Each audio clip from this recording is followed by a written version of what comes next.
Hello, everybody. Welcome to another episode of Allure of the Poor, sponsored by Giesen Wines. Today, I am traveling virtually through the glass, and this is really kind of a cool concept that I have been interested in understanding the science of it.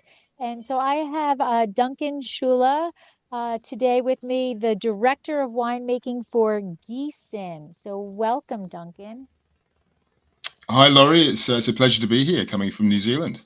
Yes. Oh my God. It is my bucket list. It is my bucket list to get to New Zealand, but it's such a long flight that you really got to plan a big time frame to be there. I don't want to cheap out on it. I want to go and explore it all. So got to find time Yeah, to get a big chunk of time. it's a long way. I've done the flight a few times, both to the East Coast and the West Coast, directly from New Zealand. And you're talking about a 17-hour flight to New York. It's a huge flight, but coming over here to Earth, it's a beautiful country. We're sort of in early spring here at the moment. It's midday in the afternoon. It's the start of spring for us, and it's everything's beautiful. The flowers are out. It's fantastic. That's wonderful. So we're supposed to be starting our fall, but we are. Oh my gosh, it's been 100 plus degrees for like a week and Wow. a half.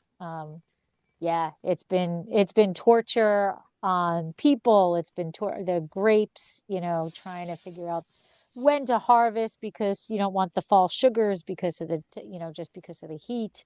And then everybody's going to harvest all at the same time, and there's only so many crews. So it's a little Absolutely. havoc No, right now.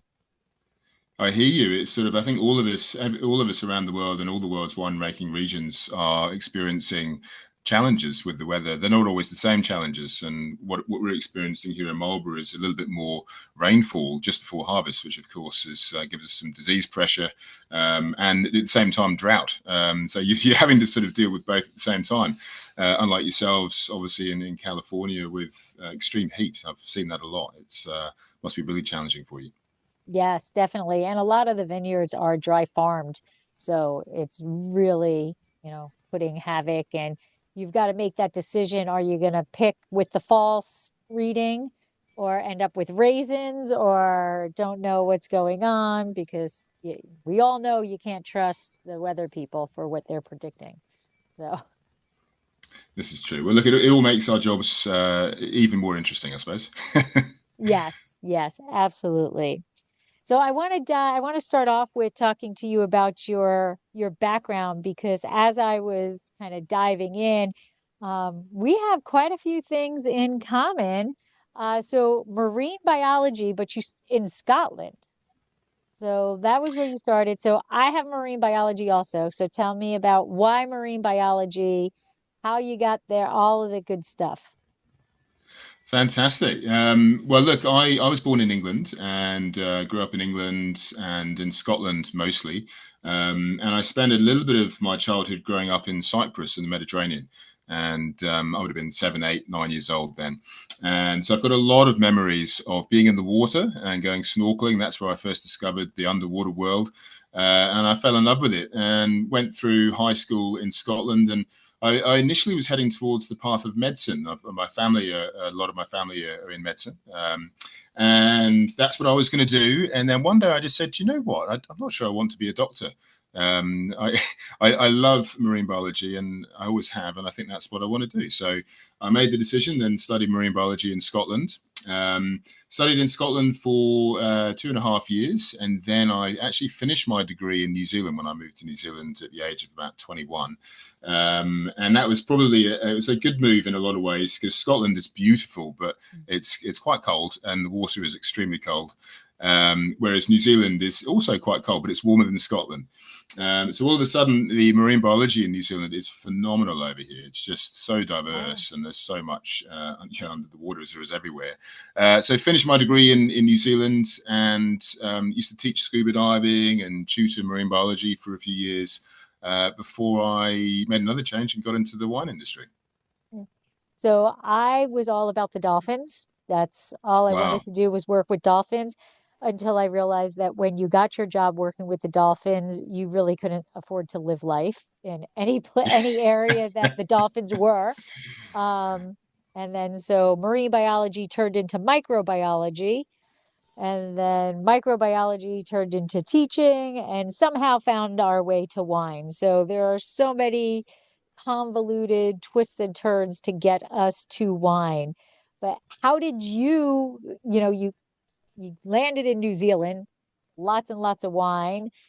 Did you just start drinking it and enjoying it and saying, hey, this is not too shabby of a gig?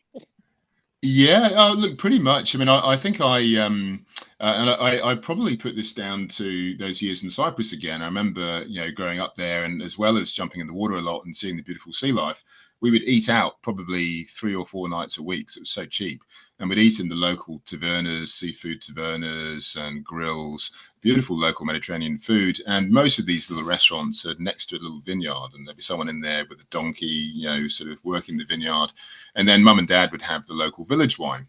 And yeah, this is in the 80s, and back then it was okay for us to have a tiny little taste and a little smell of the wine and dip our finger in it. And I found it fascinating.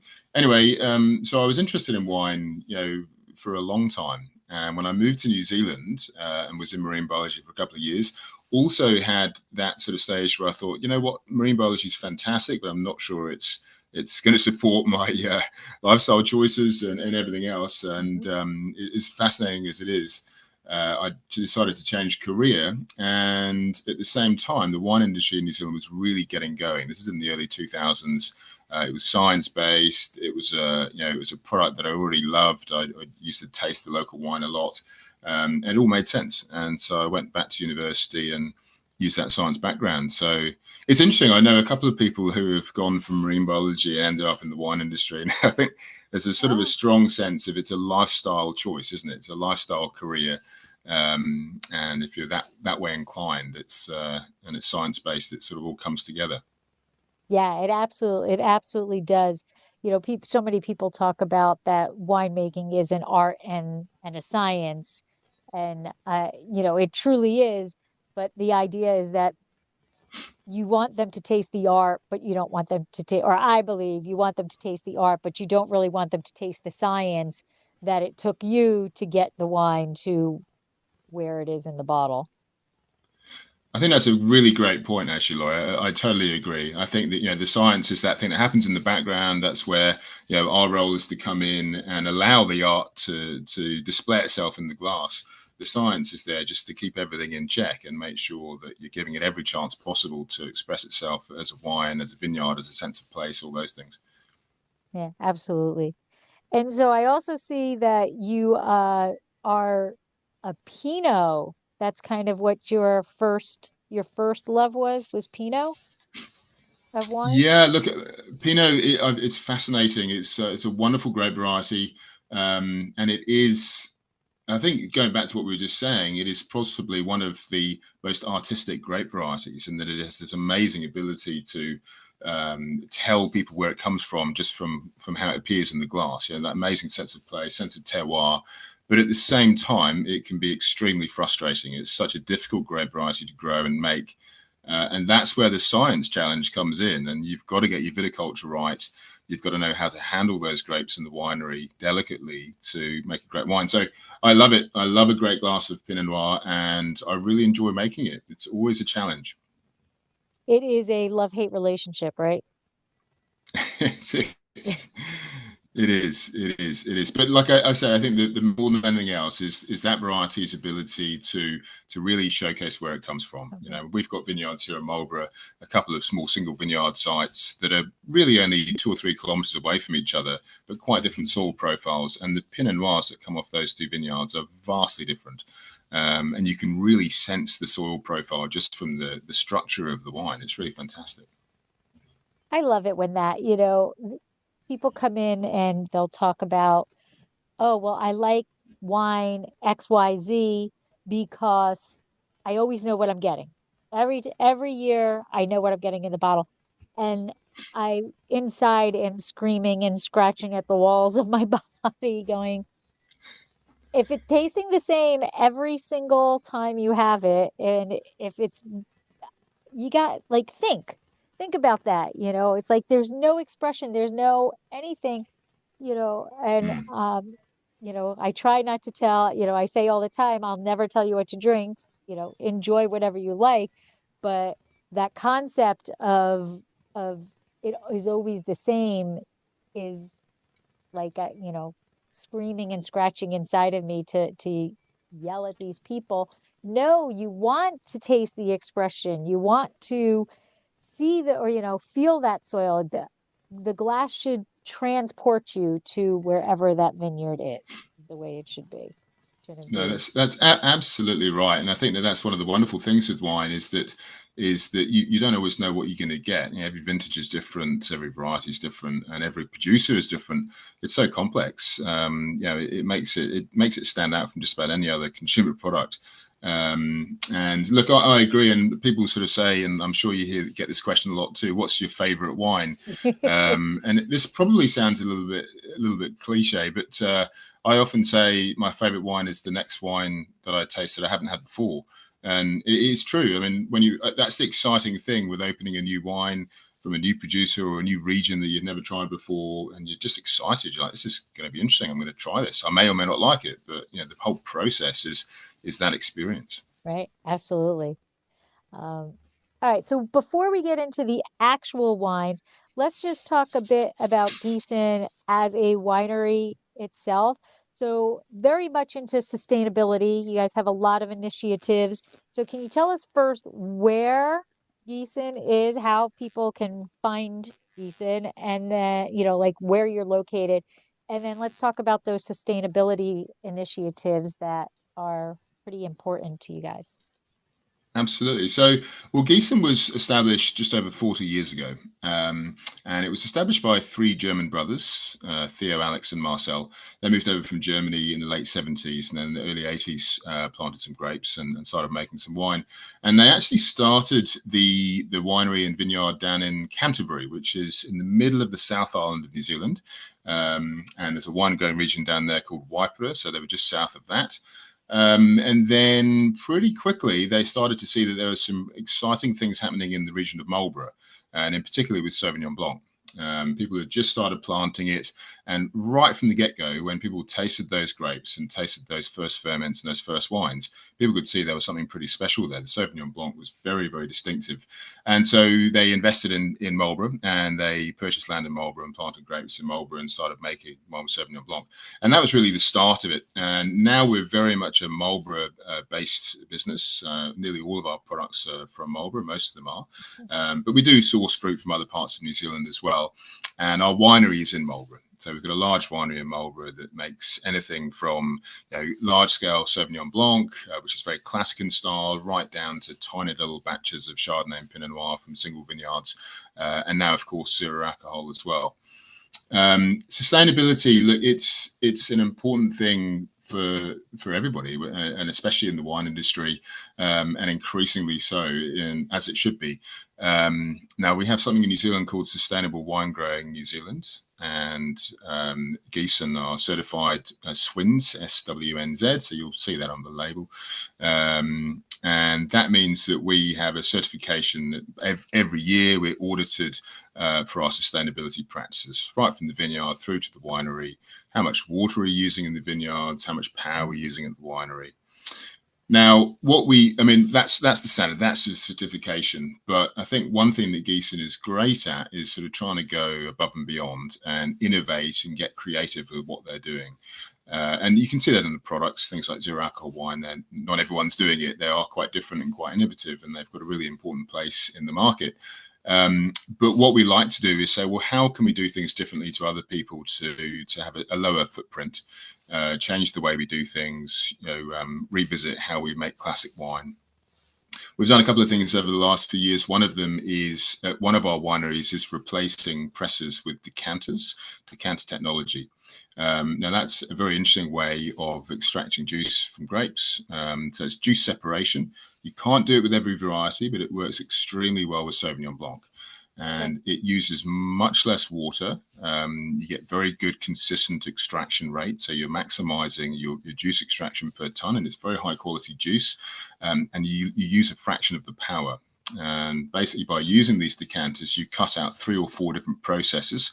You don't have to cold settle anymore or float the wine.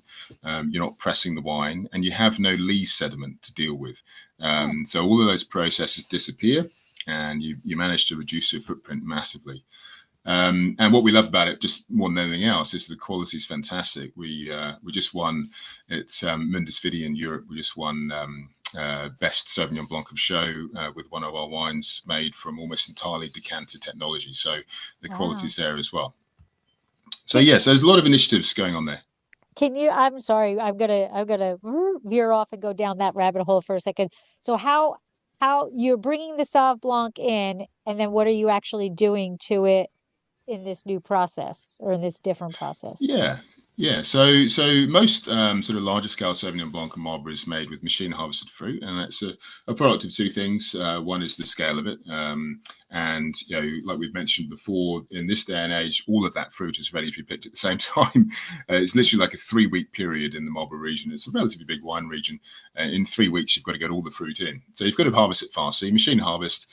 The other side to it as well is that the thiol compounds, or the precursors to the thiol compounds that give Marlborough Sauvignon Blanc its distinctive flavour, exist largely in the skins. So a bit of skin contact is really good to maximise those flavours. So machine harvesting helps with that.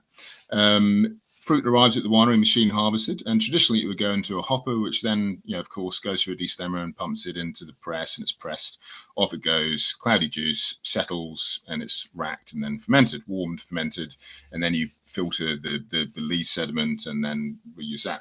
With a decanter, the machine harvested fruit comes into the winery and goes straight into the decanter. Now, a decanter is like an elongated centrifuge on its side. Now, fruit goes in one end and basically gets spun. There's a rotating coil in the inside and a very fast rotating drum on the outside, and it uses centrifugal force to separate the liquids from the solids, including all of the sediment. So all of the sediment comes out with the skins and seeds, and what comes out the other end is basically clear juice, or juice as clear as you want it for fermentation. And it hasn't been chilled as well, so you're not having to warm it back up again. You're not having to chill it down in the first place and then warm it up. It goes straight through to fermentation.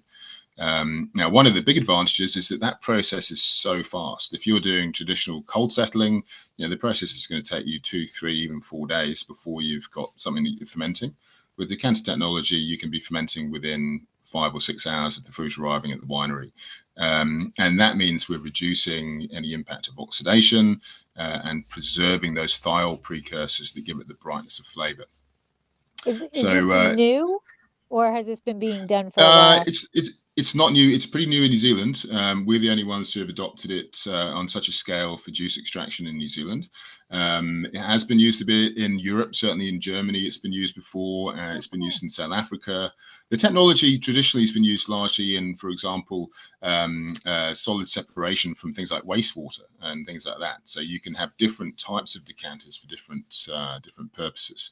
But also, vegetable. You could put carrots in and get carrot juice out.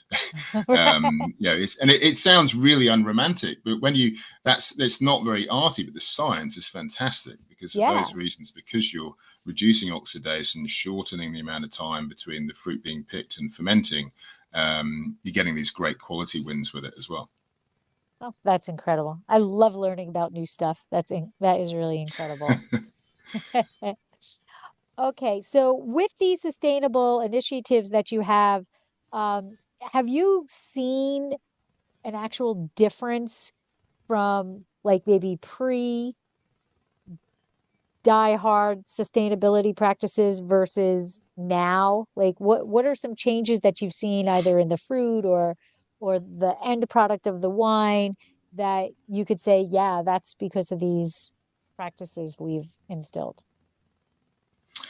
Yeah, look, it's a really, really good question. I think certainly if I was to use the decanters as an example, certainly we have seen a bit of a shift in the style of our Sauvignon Blanc. And because you're getting a little bit less oxidation, You're getting more bright fruit flavors. The pH on the wines is slightly lower as well, which is interesting, and that's probably because of a little bit less time on skins in the press, and you're not squeezing the skins at the end of the press cycle, getting the pressings, which has got a higher pH. So the pH has dropped very slightly. If anything, you probably get very slightly less body, and that's why it's not necessarily a great method of extraction for other varieties like Chardonnay.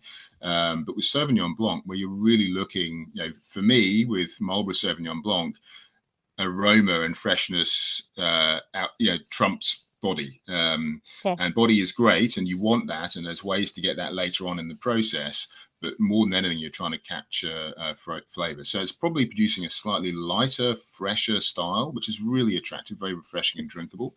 So that has certainly helped. And other things, I mean, apart from that, the thing with sustainability initiatives is it takes years to really see the difference. If we're doing things like using less water on certain vineyards, we'll see differences, but before we've really seen a consistent change in wine style, it probably takes a long time. But certainly, obviously, what we are watching closely is what is our energy usage, what is our water usage, and all of those things. Right. Wonderful. So, Giesen actually has quite the portfolio. You have both alcohol and low alcohol and de-alcoholized wines. Plus, you've got tiers of, you know, I guess levels of what wines go where. You have single varieties, you have blend, like you really are doing a whole bunch of things going on.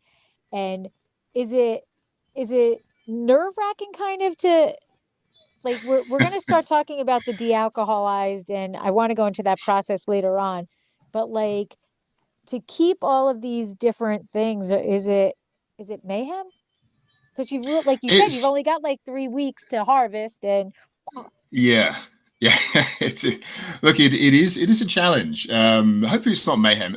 Mind you, vintage wouldn't be vintage without a little bit of mayhem. It's always got that's to have a true. little bit of sort of organized chaos, which makes it so much fun. But it's I'm very, very lucky. At the winery, we have a phenomenal team of winemakers. We've got a guy called Jeremy who heads up our winemaking team, a very experienced winemaker with Sauvignon Blanc.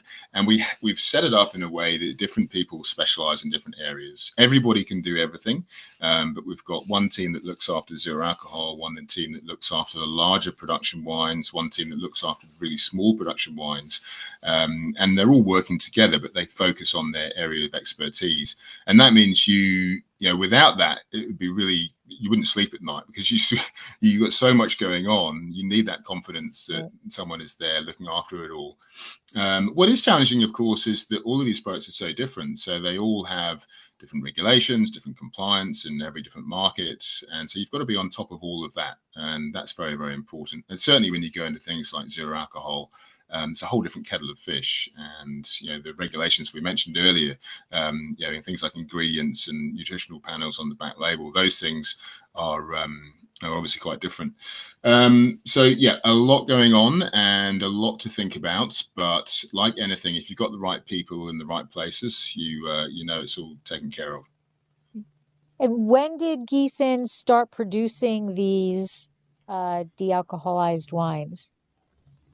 We started trialing in 2019. Oh, Now so which seems like a long time ago, but it really isn't. I mean, it's 4.5 years, 5 years, which is nothing really, isn't it, in the yeah. lifespan of a winery. And it started because we had a company-wide health and well-being initiative.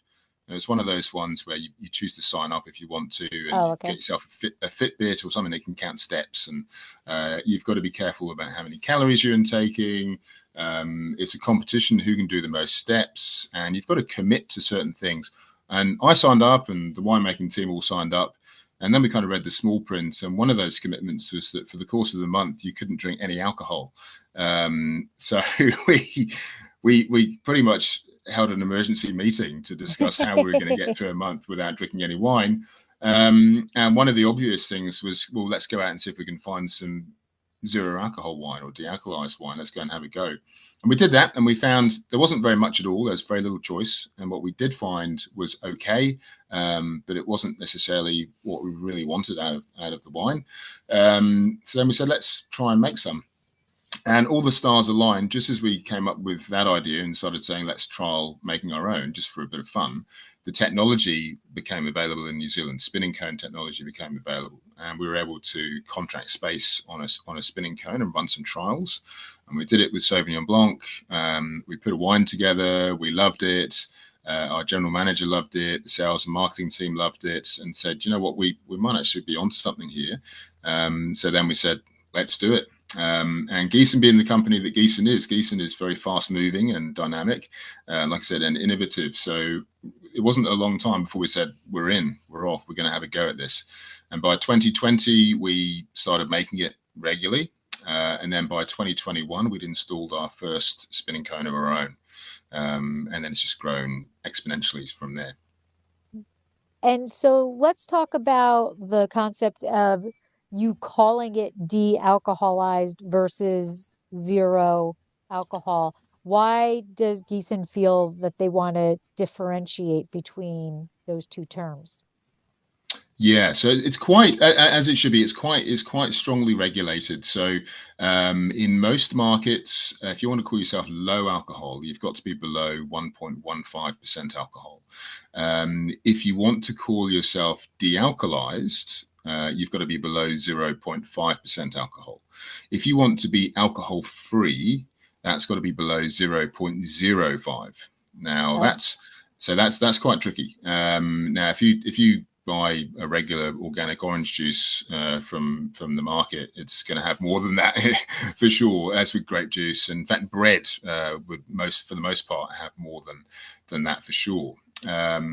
So we have gone with de-alcoholized. Now, what that means is that the zero alcohol wines, our de-alcoholized wines, have an alcohol content that is similar to fruit juices. You would need to drink something like 20 bottles before you've had the equivalent of a glass of regular wine. So big difference there. So it is essentially, has no alcohol, a tiny amount. But if you go to 0.05, there's a big challenge. When we use the spinning cone, and we'll go through this in more detail, but we create a wine aroma that it does have some alcohol. Think of it like a perfume, which is alcohol based as well. And we can add that back into the zero alcohol wine to bring the flavor and aroma back. Now, we couldn't do that if we were trying to get it below 0.05. And so it's very, very difficult at that level to have any varietal characteristics. The only way you're going to get flavor really at that level is mostly by adding flavorings, which is what we don't want to do. Which you don't want to do. Right. Okay. So before we do a deep dive into it, I poured myself the first wine I have, which is the Sparkling Brut. So tell us what method are you using? Is it like a Charmat method? Is it what's the fruit? Tell us this process of how you get the sparkling. So that's a base made of 3 predominant grape varieties. The main part of the blend is Sauvignon Blanc. Now we use Sauvignon Blanc because that gives us a lovely a citrus note and just a touch of tropical fruit. It also brings lovely fresh acidity. So we really love that freshness of acidity in a sparkling wine. And then we blend in some Pinot Gris. So the Pinot Gris is giving a little bit of body, a bit of natural sweetness, and a slightly different fruit profile, a little bit of apples and pears.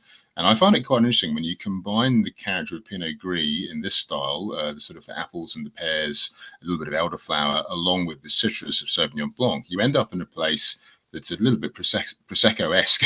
It's quite an interesting flavor profile. And then we blend in a small amount of Chardonnay, and the Chardonnay is really there just to sort of just give it a bit of savory mealiness and just a bit more complexity. It's only a tiny amount. It's a very fruit-driven wine. So that's the base blend. Then what we do is we de-alcoholize the base blend. And then we put the bits and pieces back together again. So we use spinning cone technology to remove the alcohol, and we create this wine aroma. And again, we'll go into this in more depth. But we create the wine aroma add as much of it back in as we can to get to about 0.4% alcohol and get the flavor and aroma profile we're after. And then after that process, very quickly, we then chill it, and it's carbonated. So it is carbonated. Now, of course, the challenge is to make a secondary ferment, a method traditional 0% alcohol wine is essentially impossible, because you've got to go through that re-fermentation process. So carbonation is pretty much the only option. Having said that, we are looking at creating something with secondary ferment, but that's down the track. And so it's carbonated cold and up to just below the level of a regular champagne style wine in terms of full carbonation, around about 9,000 milligrams per litre of CO2, and then it's bottled under pressure. With cork. So very simple. We're looking for a little bit fruity, fresh and inviting. We want it to be dry on the palate. Now, without alcohol, you lose a lot of sweetness. So it does have more sweetness than you think. It's actually got 20 grams per litre sugar. Oh, wow. So yeah, about double what a champagne would have. But it doesn't taste that sweet because you don't have the sweetness of alcohol. And then that balances with that nice sort of limey acidity, which just gives it a bit of a dryness to the finish. It's just a really fun, playful zero alcohol wine that, chilled. You can have it as it is. You can put a strawberry in it, a splash of orange juice, have fun with it. And it's not sweet, which is nice.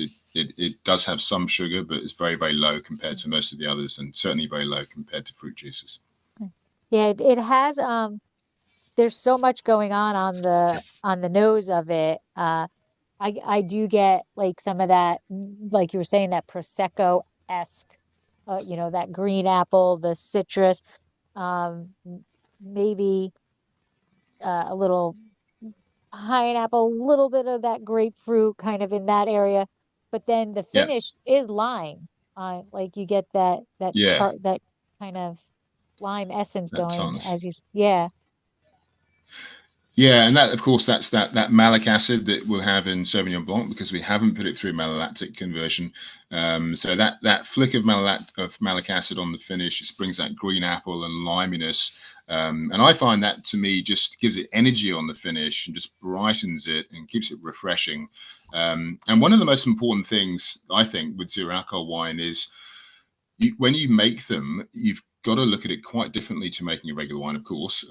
But when we make a regular wine, you'll set up, a series of trials in front of you on the bench, and you'll have, let's say, you're doing a sugar trial. How sweet do we want this wine to be? You've got 5 options. Choose your favorite one, and then we'll go with that. And we can do that with a wine. If you do that with a zero alcohol wine, you tend to get a skewed result, because most people will go for something that's quite sweet, because when you taste it with just one sip, that the sweetness replaces the sweetness of alcohol and gives it body and makes you think, oh, that's the one. However, if you then get that person to get themselves a whole bottle of that and take it home and drink 2 or 3 glasses, by the end of the first glass, they're going to start to find it quite sweet, and it becomes Oh, off-putting. So when we do anything with zero alcohol wine, we do the trial, but then we invite all the winemaking team to actually take it home and try it. So we want something that's moorish. We want it to be refreshing. We want it to be dry in style. When you put the glass down, 2 or 3 minutes later, we want you to be thinking, oh, I want to pick it up again and have another sip, because I'm salivating and it's refreshing. okay. And so when you first started this concept, did other wineries think you were kind of like crazy for like it seems like now it's much more popular, and that's another question I'm going to ask you. But when you first started, was Giesen pretty much the only people making it?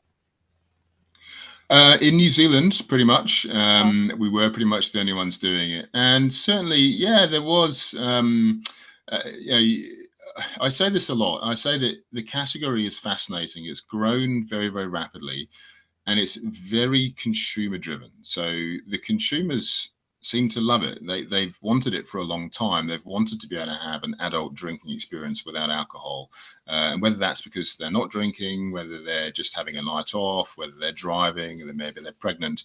There's a number of reasons, and yeah, that consumer has always been there, but the product and the choice and the quality hasn't necessarily been there. So they're really driving the growth of the category. But if anything, the trade is really still they're getting there, but the trade and the industry itself is still quite unsure about it, because wine is, and I get it, wine is a special product. It's a sacred product. You will love it. It's so complex. It's a fascinating product.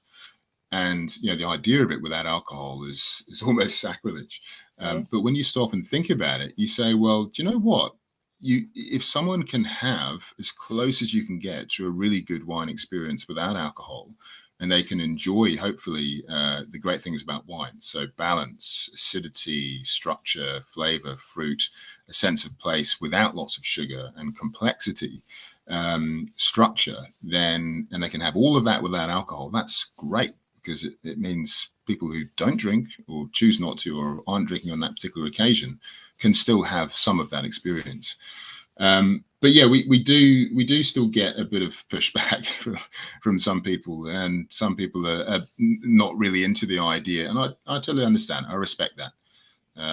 But I think as it grows, I think we'll see more acceptance, and hopefully more and more acceptance that the two can live side by side. Right. Regular wine and de-alcoholized wine can live side by side, and it just gives the consumer, gives people a choice that they can choose if they want.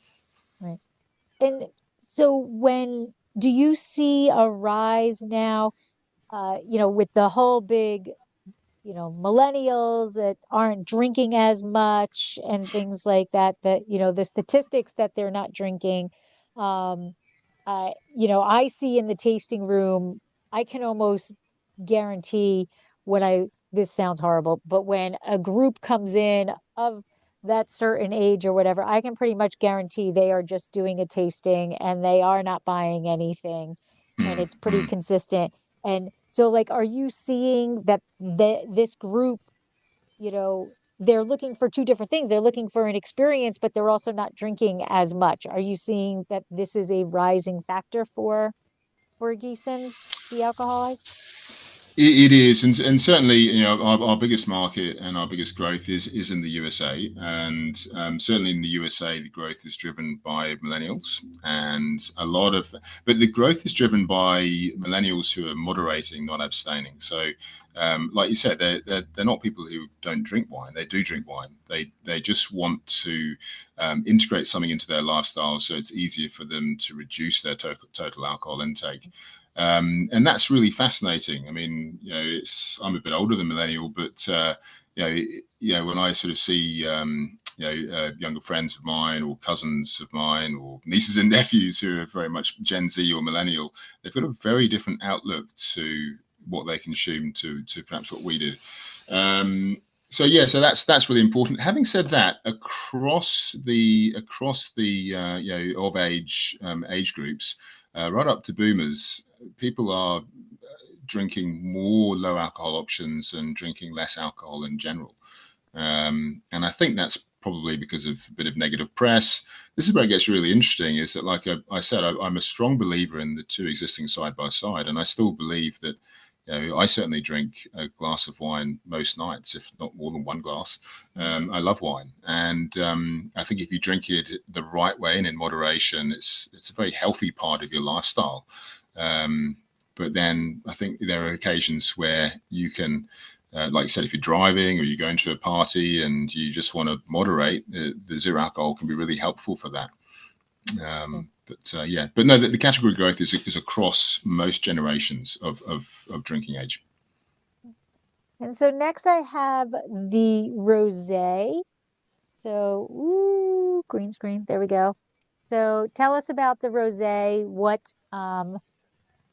is it a rosé of, and how's this made? Is it direct press? Is it Saignée? Is it something completely different because you're doing it as a zero alcohol? Yeah, yeah. So this one here, this is mostly, the base is mostly Pinot Gris. Now we do put a little bit of rosé base in there as well. So a little bit of Pinot Noir and Merlot that's been pressed and produced into rosé. But the predominant part of the base wine is in fact Pinot Gris. And as you know, of course, Pinot Gris isn't rosé. I mean, it can be pinkish if you really want it to be, but it isn't. It's white because we press it very, very quickly. We're using Pinot Gris for that texture and for those pears and orchard fruit characteristics. Now we bring in a little bit of Pinot Noir and Merlot rosé to bring something of a red fruit nature to the wine. A little bit of raspberry, strawberry, and then with the color of the wine, we use a little bit of actual red wine, usually Syrah, because it's so lovely and dark.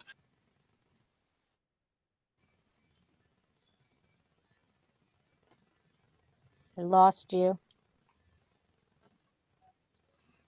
I've got you back. Can you hear me now? Okay, yes, now I can hear you. Go ahead. Great. So I heard so I was just saying that, go yeah, we back to use. the Pinot Gris, just go back to the base and the Pinot Noir, and then we'll.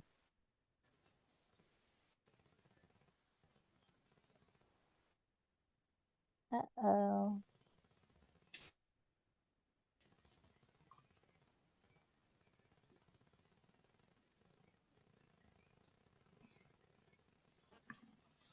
Okay, I think you're back. Yeah, so the Pinot Gris as a base just gives that lovely texture, slightly lower acidity, which is nice for the rosé. And then the Pinot Noir and Merlot bring a little bit of a red berry characteristic to the blend, which I think is really important for a rosé. You've got to have a little bit of that sort of raspberry, strawberry, even cranberry characteristic there, which just makes it very inviting. And we do add a little bit of red wine as well, if required, just to get the color where we want it to be a nice bright color, not too dark, but just enough so it's got that nice appearance in the glass. And then very much like the zero alcohol sparkling that you tried before, it's then de-alcoholized. We put those bits and pieces back together to bring the aroma back into the party, and then it's bottled here in Marlborough. Okay, so let's take that dive down the actual centrifuge type concept. You're saying that you're able to capture the aromatics that you can then add back. So how does that work? It's probably easier to visually see it happening, but like how does that work? How are you capturing aromatics? Yeah, so we're using something called a spinning cone. Now, a spinning cone is actually used in the perfume industry to capture aroma to use for perfume production. And basically, it is a form of vacuum distillation. So what you're trying to do with wine and with just about any aroma, if you're trying to extract aroma, and certainly if you're trying to extract alcohol from wine, you're trying to do it at as lower temperatures as you possibly can so that you don't corrupt the aroma. As you know, these chemical compounds are very delicate. Things like thiols and esters don't respond well to heat. So we're trying to remove the alcohol at very, very low temperatures. And basically what we're doing is, I'm going to use a pen actually as a little bit of a visual. Okay. So it is literally a series of cones that spin inside a housing. Now this pen is going to be a central drive shaft that spins. And attached to that are a series of cones, upturned cones. And that spins, and so therefore those cones on that column spin with it. Now, then you've got a housing around the outside of it, and attached to that housing are also cones that are in between the cones attached to the column, and they don't spin, they stay where they are. The wine comes in the top, and from the bottom comes steam. The steam comes up through the column, and the wine comes down, and because this is spinning, it spins up the side of the cone, drops down to the cone on the outside, which funnels it down onto the cone below, which is spinning, and it spins up the side, down, up, down, creating a very large surface area. So now you've got a vacuum, you've got a very large surface area. I'm And now you can envisioning like a line to Disneyland. Yeah. Yeah. Something like that. And so now you can distill alcohol at very low temperatures. So you're looking at below 100 degrees Fahrenheit to distill that off. And when we use the spinning cone, we run the wine through twice. The first time we run it through, we run it at really low temperatures, and we put the wine through quite quickly.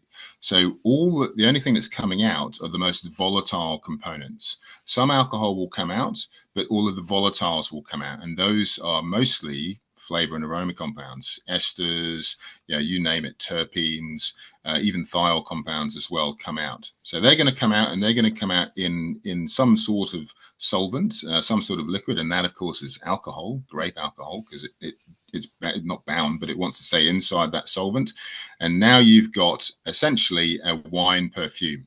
And it's the same way they make perfumes of different aromatics in the perfume industry to make it concentrated rose petal aroma, or you name it.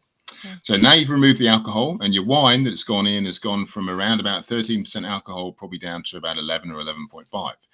And it has no aroma anymore. The aroma is gone. So now you can turn up the temperature, because you don't need to worry about protecting the aroma anymore, because you've taken it out and you've got it over here.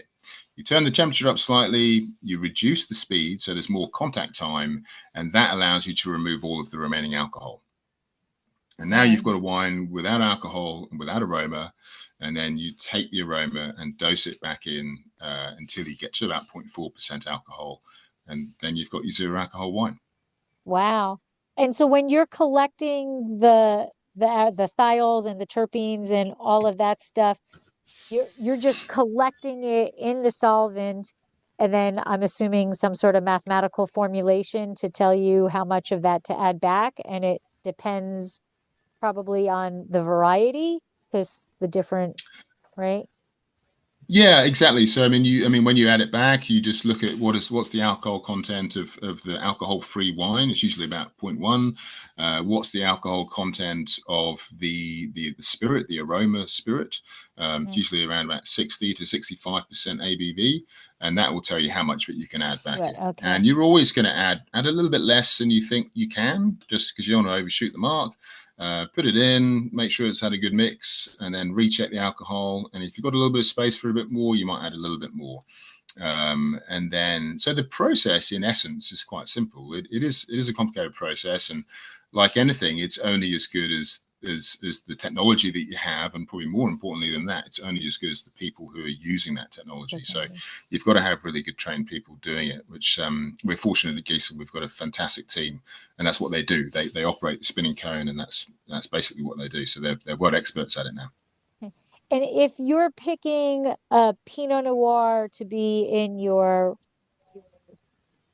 alcohol lineup and a Pinot Noir to be in your de-alcoholized lineup, are you looking for different chemistry aspects in the vineyard to pull in, or are you able to harvest all that Pinot Noir at the same time, per se?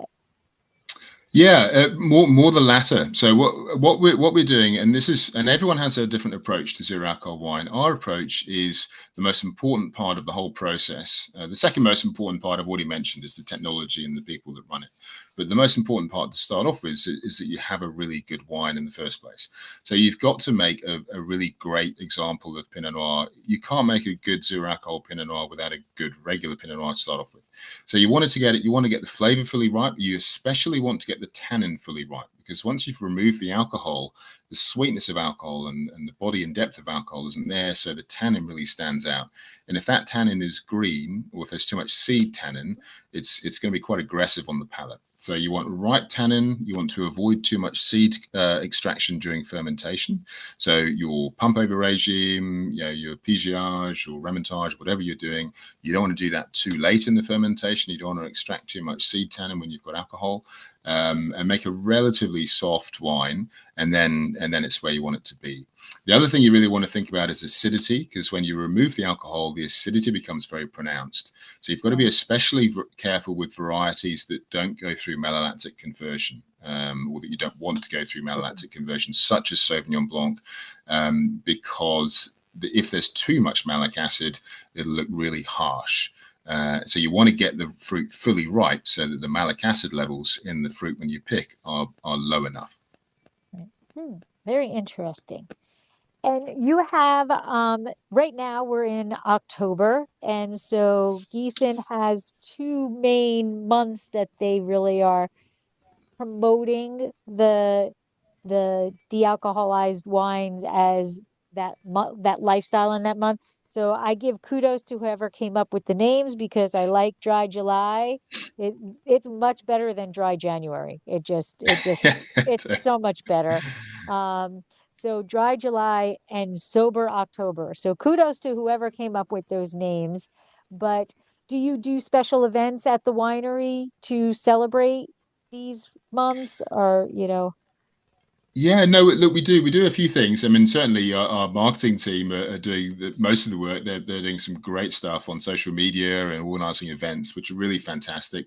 At the winery, yeah, what we like to do is we like to do some tastings every week at the winery, and maybe during Sober October, one of those tastings might be a zero alcohol wine. We love to do a tasting of a new product that we've released. And certainly, make sure that everyone at the winery, all the staff, are experiencing the products and hopefully enjoying them and understanding how they might integrate them into their own lives if they choose to do so. So it's pretty fun. And look at what it's all about is it's more than anything, it's just saying, hey, just give it a go. I mean, if you want to have a go, if you want to try a zero alcohol wine, this is a great opportunity to do it. It's a month where we're sort of celebrating that. It doesn't mean you can't drink regular wine.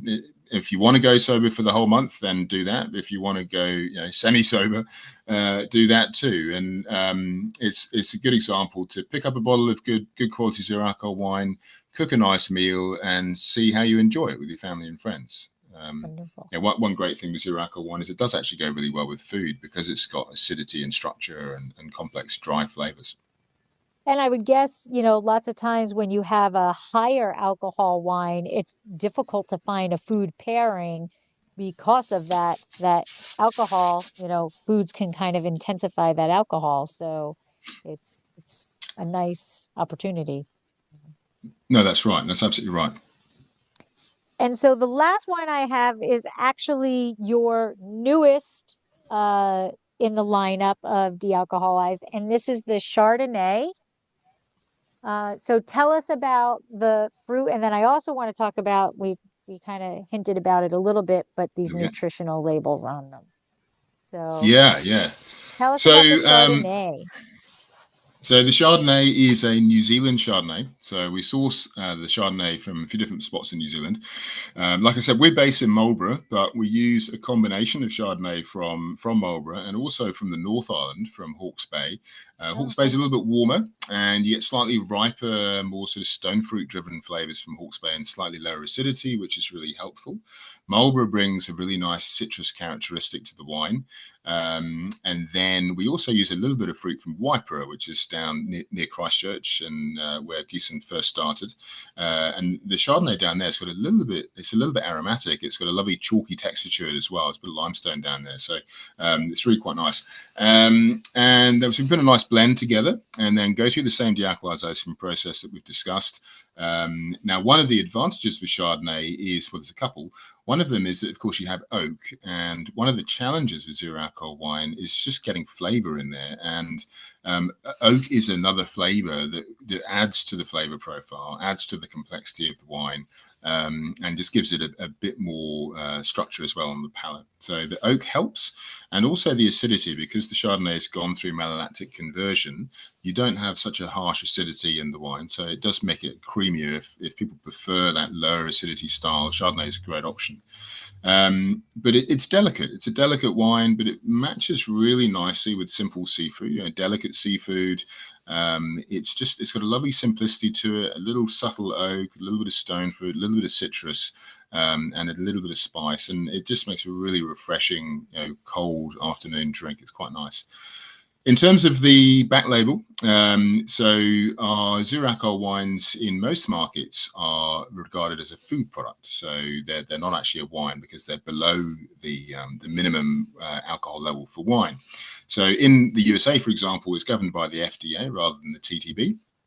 And so, therefore, it has to have a label that's akin to a food, like a fruit juice. So it has ingredients on the back and a nutritional panel. Now, the nutritional panel is always quite interesting because there's not much in it. I mean, it doesn't have protein or fiber.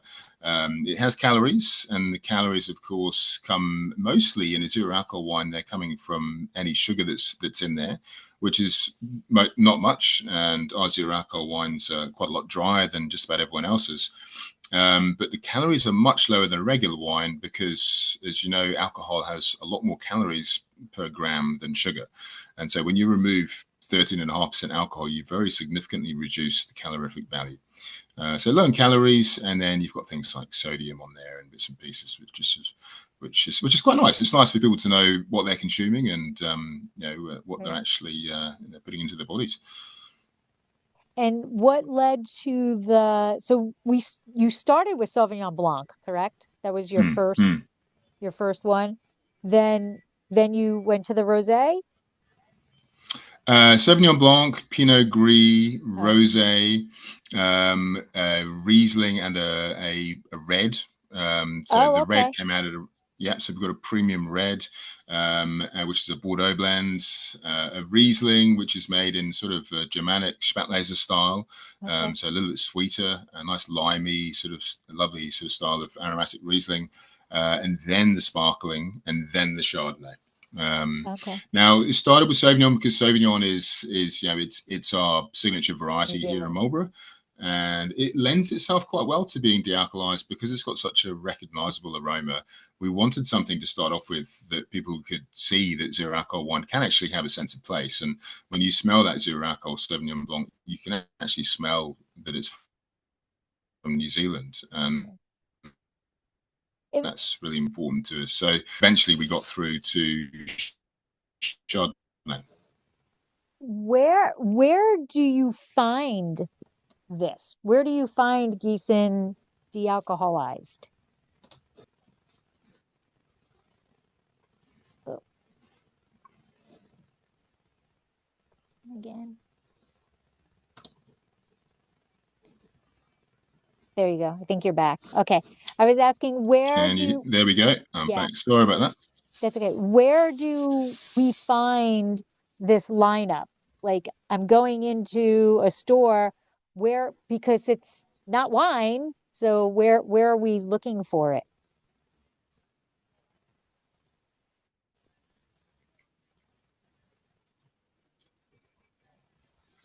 Yeah, so you can find it in Whole Foods, and a lot of major retailers now in the USA are stocking it. Can you hear me okay?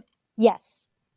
So it's in Whole Foods and whatever, but where is it being shelved? Is it by the wine? Is it by juice? Where does somebody go into the store and look for it? Great question. So for the most part, it is with regular wine. And I think that's where it should be. In some markets and in potentially some states, you might find that it needs to be with juices, and that will just be legislation in those states. But mostly you'll find it with regular wine. And I think that, like I said, I think that's where it should be because you're choosing something that's sort of a wine alternative. It's if you're looking for a juice, you'd go to the fruit juice or the soft drink aisle. And it is a wine. Here in New Zealand, it's actually very interesting. It's still classified as a wine because there's no minimum alcohol percentage. So in New Zealand, it is actually a regular wine, and it sits alongside regular wine. So you'll find it in wine aisles and wine areas of supermarkets, etc. And usually they'll have a little area that is specifically for zero alcohol or low alcohol products. Excellent. Well, I want to thank you very much for coming on. All three of them were incredible. I like the idea. I'm kind of more like you. I'm going to have a glass of wine pretty much every night or two. But it's nice to always have that option that I can still put something if I'm at a party and I'm the designated driver. It's nice to have this where I can still feel like I'm drinking the wine, but I'm not at all putting myself or my people, put my peeps in danger. So it's a very nice option for that. Yeah, no, look, I agree, and I think that's what it's all about. It's just giving people choice, and we're not saying to people that regular wine is bad. I mean, we make more regular wine than we make zero alcohol wine. It's we all love it, but it's just giving people choice. And I think if you're out with friends and you're having food, and let's say you're driving home or you just want a night off, it's nice to have the ability to have a bottle and a wine glass and something that has adult flavor. That's really important. It's got to taste like an adult drink. And Yes. for example, the red version needs tannin, so it needs structure, and something that goes well with your food and just helps you feel like you're integrated in everyone around you who might be having a glass of regular wine. And we certainly say to people, have a bit of fun with it as well. You don't need to drink it as it comes out of the bottle. If you want to have fun, make a mimosa with the sparkling, or Right. have fun with fruits and whatever you like. Spritzers, it's go for gold. Absolutely. I can see it. I really like it. Thank you so much because like that whole concept of de-alcohol and de-alcoholization is a really cool concept of how you do that. And I just think it's fantastic to have options. Let everybody be happy with whatever they're drinking, and this gives a whole other option that is safe. No, absolutely. And I think what's exciting is that it's still relatively early days. I think we're going to see the quality of zero alcohol wines get better and better and better, and we're going to see a lot more choice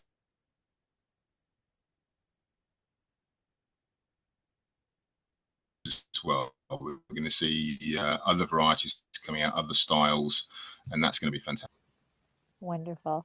Well, thank you again for your time and everything. And I have a little bit left, so I will raise my glass and say slancha. Thank you.